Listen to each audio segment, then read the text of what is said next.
Correct the error or spot the error എന്ന് പറഞ്ഞ എല്ലാ കോമ്പറ്റേറ്റീവ് എക്സാംസിനും നമുക്ക് കാണാൻ പറ്റുന്ന ഒരു സെറ്റ് ഓഫ് ക്വസ്റ്റ്യൻസ് ആണ് ഈ കറക്റ്റ് ദ എറർ അല്ലെങ്കിൽ spot the error type of questions.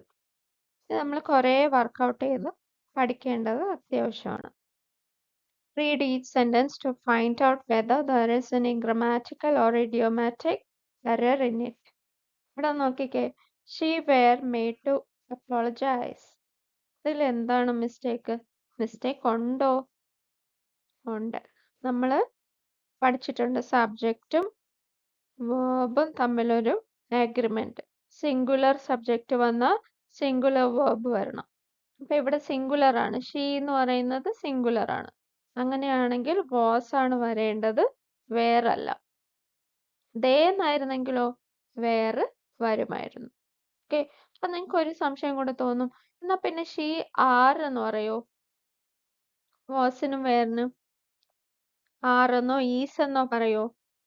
ഇല്ല, പറയത്തില്ല. ഈസ് എന്നും പറയാൻ പറ്റത്തില്ല. അങ്ങനെയാണെങ്കിൽ നമ്മൾ കറക്റ്റ് ചെയ്യുമ്പം ഈ തന്നിരിക്കുന്ന സെന്റൻസിന്റെ ടെൻസ് മാറിപ്പോവും. അതുകൊണ്ട് ആറും ഈസൊന്നും ആഡ് ചെയ്യേണ്ട ആവശ്യമില്ല. ആറും ഒരിക്കലും വരത്തുമില്ല, ഈസ് ആഡ് ചെയ്യേണ്ട ആവശ്യമോ ഇല്ല. ബിക്കോസ് അത് ടെൻസ് ചേഞ്ച് ചെയ്യാനല്ല നമ്മളടുത്ത് പറഞ്ഞിട്ടുള്ള, എറർ കറക്റ്റ് ചെയ്യാൻ മാത്രമേ പറഞ്ഞിട്ടുള്ളൂ. Next one is Raju and Radha plays carroms. Raju and Radha രണ്ടുപേരുണ്ട്. രണ്ടുപേരുണ്ടെങ്കിൽ പ്ലേ വേണം. പ്ലേസ് അല്ല വേണ്ടത്, പ്ലേ മതി. ഓക്കെ, അപ്പൊ നമ്മൾ വേറെ ചില വീഡിയോസിൽ പഠിച്ചിട്ടുണ്ട് സബ്ജക്റ്റും വേർബും തമ്മിലുള്ള എഗ്രിമെന്റ് എങ്ങനെയാണെന്ന്. ഇപ്പൊ നമ്മൾക്കൊരു പ്ലൂറൽ സബ്ജക്റ്റ് ആണ് വേണമെന്നുണ്ടെങ്കിൽ, ഇപ്പൊ കാറ്റ് എന്ന് വെച്ചാൽ ഒരു സബ്ജക്റ്റ്, അതിന്റെ കൂടെ പ്ലൂറൽ അല്ലെങ്കിൽ കുറെ കാറ്റ്സ് ഉണ്ടെങ്കിൽ നമ്മൾ എസും കൂടെ ആഡ് ചെയ്യും. പക്ഷെ ഇതുപോലെ വേർബ് പ്ലൂറൽ ആക്കണമെങ്കിൽ എസും ഇഎസും ആഡ് ചെയ്യൂല, ബെയർ ഫോം ആണ് യൂസ് ചെയ്യാറ്. ഒന്നിന് റിവേഴ്സ് പ്രോസസ് ആണ്, ആദ്യം ചെയ്തതിന്റെ റിവേഴ്സ് പ്രോസസ് ആണ് വേർബിന് വരുമ്പോൾ. സബ്ജക്റ്റിലാണെങ്കിൽ നമ്മൾ എസും ഇഎസും ആഡ് ചെയ്ത് പ്ലൂറൽ കണ്ടുപിടിക്കും. വേറാസ് എസും ഇഎസും മാറ്റിയാൽ മാത്രമേ നമുക്ക് എന്ത് കിട്ടുള്ളൂ? ഇവിടെ പ്ലൂറൽ വേർബ് കിട്ടുള്ളൂ. രാജു ആൻഡ് രാധ പ്ലേ എന്ന് മതി, പ്ലേസ് എന്നല്ല. Raju as well as Radha knows carroms. As well as എന്ന് പറഞ്ഞ ഒരു കണക്റ്റീവ് വരുവാണെങ്കിൽ നമ്മൾ ആസ് വെൽ ആസിന് മുമ്പുള്ള ആദ്യത്തെ രണ്ട് സബ്ജക്ട്സിനെ കണക്ട് ചെയ്തായിരിക്കും ഈ ആസ് വെൽ ആസ് വരുന്നത്. ഇവിടെ കണക്ട് ചെയ്തിരിക്കുന്ന രണ്ട് വാക്കുകൾ ഏതൊക്കെയാണ്? Raju, Radha. As well as ഏത് രണ്ട് വാക്കിനെ കണക്ട് ചെയ്യുന്നോ അതിൽ ആദ്യത്തത് സിംഗുലർ ആണോ പ്ലൂറൽ ആണോ എന്ന് നോക്കി അതനുസരിച്ച് വേണം വേർബ് ആഡ് ചെയ്യേണ്ടത്. അപ്പൊ ആദ്യത്തത് രാജു, ഇവിടുത്തെ വേർബ് നോസ് ആണ്. നോസ് ആണെങ്കിൽ രാജു എന്ന് പറയുമ്പോൾ ഒരാളേ ഉള്ളൂ, അപ്പൊ നോസ് എന്ന് പറയുമ്പോൾ സിംഗുലർ വേർബ് തന്നെ. അപ്പൊ ഈ സെന്റൻസ് കറക്റ്റ് ആണ്, ഇതിന് മിസ്റ്റേക്സ് ഒന്നും ഇല്ല. Raju as well as Radha knows carroms. അടുത്ത നോക്കിയേ, poems is written by him. Poems is എന്നാണോ? പോംസ് ആർ എന്നാണ് വരേണ്ടത്. ഓക്കെ, ഇവിടെയും ഇസിന് പകരം അല്ലെങ്കിൽ ആറിന് പകരം വേറെ ആഡ് ചെയ്യൂല. എന്തെന്ന് വെച്ചാൽ ടെൻസ് മാറിപ്പോവും. അതുകൊണ്ട് നമ്മൾ ഇസ് പ്രസന്റ് ടെൻസിലായോണ്ട് നമ്മളത് കറക്റ്റ് ചെയ്ത് എഴുതുന്ന ആറും പ്രസന്റിലുള്ള ആറാണ്. ഓക്കെ, വേറെ യൂസ് ചെയ്യൂല. The students along with their teacher sing the song. Along with എന്ന കണക്റ്റീവ് ആണ് ഇവിടെ യൂസ് ചെയ്തിരിക്കുന്നത്. നോക്കിക്കേ, സ്റ്റുഡൻസിനെയും ടീച്ചറിനെയും കണക്ട് ചെയ്യുന്ന കണക്റ്റിംഗ് വേർഡ് along with ആണ്. along withനും ആസ് വെൽ ആസ് പോലെ ആദ്യത്തെ വേർഡിനെയാണ്, ആദ്യത്തെ സബ്ജക്റ്റിനെയാണ് നോക്കേണ്ടത്. ദ സ്റ്റുഡൻസ് ആണ് ആദ്യത്തെ സബ്ജക്റ്റ്, അത് പ്ലൂറൽ ആണ്. പ്ലൂറൽ സബ്ജക്റ്റിന് പ്ലൂറൽ വേർബ് വേണം. പ്ലൂറൽ വേർബ് എങ്ങനെ ഉണ്ടാക്കും? എസും ഇഎസും ഇല്ലാത്ത ബെയർ ഫോം ആണ്. ഇവിടെ നോക്കിക്കേ, അപ്പൊ എന്തോ ആൻസർ വരും? The students along with the teacher Singh the song. അത് കറക്റ്റ് ആണ്, അതിൽ ഒരു മിസ്റ്റേക്കും ഇല്ല. See the next question. Raju with Radha play caroms. രാജുവിന്റെ കൂടെ ആരും കൂടെ പ്ലേ ചെയ്യുന്നുണ്ട്? രാധയും കൂടെ ഉണ്ട്.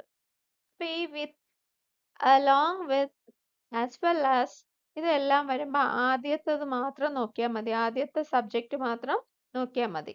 രാജു വിത്ത് രാധ പ്ലേ ക്യാരംസ്. പ്ലേ എന്ന് പറയുമ്പോൾ സിംഗുലർ അല്ല, പ്ലൂറൽ ആണ്.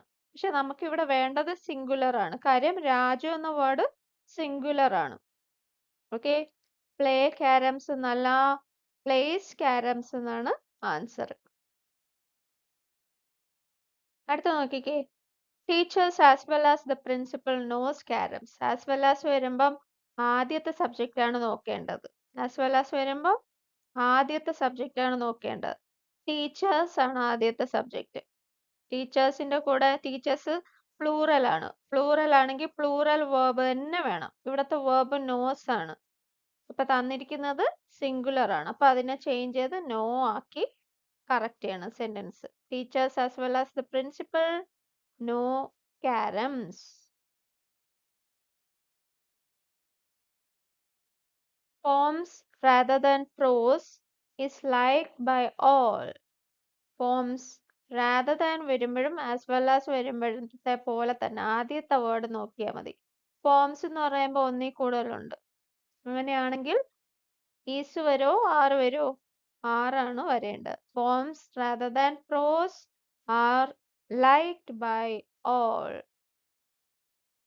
Next is, she is writing a new poetry. Poetry എന്ന് പറഞ്ഞാൽ ഗ്രൂപ്പിനെ പറയുന്നതാണ്. ഇപ്പം ഒരു പോം ആയതുകൊണ്ട് a new poem എന്ന് മതി. Okay, next is there is no place in this compartment. ഇവിടെ ഒരു സ്ഥലമില്ലെന്നാണ് ഉദ്ദേശിച്ചത്. അങ്ങനെയാണെങ്കിൽ സ്ഥലമില്ല എന്നാണ് പറയാൻ ഉദ്ദേശിക്കുന്നതെങ്കിൽ there is no room in this compartment എന്നാണ് പറയേണ്ടത്. റൂം എന്ന് പറഞ്ഞാൽ നമ്മൾ ഉദ്ദേശിക്കുന്ന റൂം മാത്രമല്ല, സ്ഥലമില്ല, സ്ഥലത്തിനും നമ്മളിങ്ങനെ പറയാറുണ്ട്. there is no room in this compartment എന്ന് പറഞ്ഞാൽ ഇവിടെ സ്ഥലമൊന്നുമില്ല, ഈ കമ്പാർട്ട്മെന്റിൽ സ്ഥലമില്ല എന്നാണ്. The sceneries here are fantastic. Sceneries എന്ന് പറയൂല, സീനറി എന്ന് പറയുള്ളൂ. ഓക്കെ, കുറെ ഉണ്ടെങ്കിലും സീനറി തന്നെ. അടുത്ത നോക്കിക്കേ, we don't have any informations about it. Informations എന്ന് ഒരിക്കലും പറയൂല, ഇൻഫർമേഷൻ. Okay, information. പിന്നെ ഫേർണിച്ചർ, ഫേർണിച്ചേഴ്സ് എന്ന് പറയൂല, ഫേർണിച്ചർ. ലഗേജസ് എന്ന് പറയൂല, ലഗേജ് എന്ന് മാത്രമേ ഉള്ളൂ കേട്ടോ. അപ്പൊ ഇൻഫർമേഷൻ, സീനറി, ലഗേജ്, ഫേർണിച്ചർ, എത്ര ഓർത്ത് വച്ചേക്കണം. He earned 100 rupees. He earned 100 rupees. He earned 100 rupees. 100 rupees. Okay? നിങ്ങൾക്ക് മനസ്സിലായെന്ന് പ്രതീക്ഷിക്കുന്നു. Thank you.